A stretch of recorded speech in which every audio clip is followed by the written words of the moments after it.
नमस्कार दोस्तों, मेरा नाम है विक्रांत चतुर्वेदी और आप देख रहे हैं अमर उजाला। आज हम आपको अघोरियों की दुनिया में लेकर चलते हैं।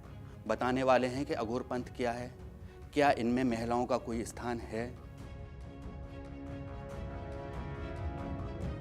इस बारे में आपसे बात करने का विचार हमारे मन में उस समय आया जब माघ मेले में एक महिला द्वारा अघोरी होने का दावा किया गया। वह अपने 2 बंदर बच्चों के साथ थी और उसके कुछ वीडियो वायरल हुए। वह बहुत ही अलग अलग किस्म के दावे करती हुई नजर आती है। हम बात करेंगे कि अघोर पंथ में कितना तप है, इसकी दुनिया कैसी है, क्या वास्तव में महिला अघोरी का अस्तित्व होता है, क्या इसमें कोई सच्चाई है। अघोर पंथ की दुनिया रहस्य और तंत्र से भरी हुई होती है। अघोर को संसार का सबसे सात्विक पंथ माना गया है और भैरव और भैरवी की साधना करने वाले अघोरी तंत्र की दुनिया आपको चौंका देती है। सिद्धियां पाने की इनकी भूख कभी खत्म नहीं होती। ये एक ऐसी प्रक्रिया है जो शरीर त्यागने के बाद ही इनको मुक्त करती है। हनुमान चालीसा में एक लाइन कही गई है, अष्ट सिद्धि नौ निधि के दाता, असवर दीन जानकी माता। कहने का तात्पर्य यह है कि भगवान हनुमान ही दुनिया में एकमात्र ऐसे हैं जिन्हें अष्ट सिद्धि की प्राप्ति है। यह उन्हें माता सीता द्वारा प्रदान की गई थी। अष्ट सिद्धियाँ हैं अणिमा, महिमा, गरिमा, लघिमा, प्राप्ति, प्रकाम्य, ईश्वरत्व, वशित्व। वैसे तो अघोरी भगवान शिव का द्वारा स्थापित किया जाने वाला सबसे रहस्यमयी साधना पंथ है और इसमें जो साधना की जाती है उनमें इन अष्ट सिद्धियों को प्राप्त करने की ही कोशिश होती है। अब बात करते हैं कि क्या महिलाएं भी इस पंथ का हिस्सा होती हैं।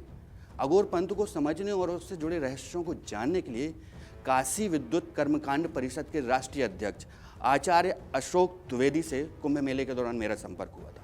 उन्होंने बताया था कि वैसे तो भगवान शिव को दुनिया का पहला अघोरी माना जाता है, लेकिन जब व्यक्तियों की बात करें तो सबसे पहला नाम कीनाराम का आता है और उनकी पूजा की जाती है। वैसे अघोर साधना का सीधा संबंध पाकिस्तान के बलूचिस्तान प्रांत में हिंगलाज देवी मंदिर से है।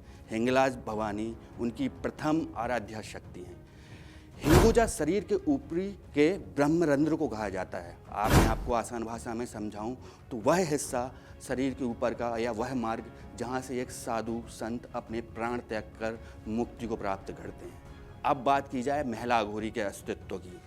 अघोर पंथ में महिला अघोरी का कोई समावेश नहीं है। भगवान शिव के 5 रूपों को पंचमुखी कहा जाता है। इन 5 रूपों के संयोजक को पंचवक्त्र कहते हैं। भगवान शिव के 5 मुखों को अघोर, सधोजात, तत्पुरुष, वामदेव और ईशान के नाम से जाना जाता है।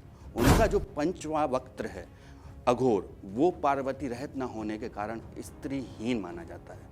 इसलिए अघोर पंथ में स्त्री का कोई स्थान नहीं होता। ऐसे में मन में सवाल आता है कि माघ मेले में घूम रही सन्यासी कौन है। फिर कई ऐसी महिलाएं सन्यासी हैं जो खुद के अघोरी होने का दावा लगातार करती रहती हैं।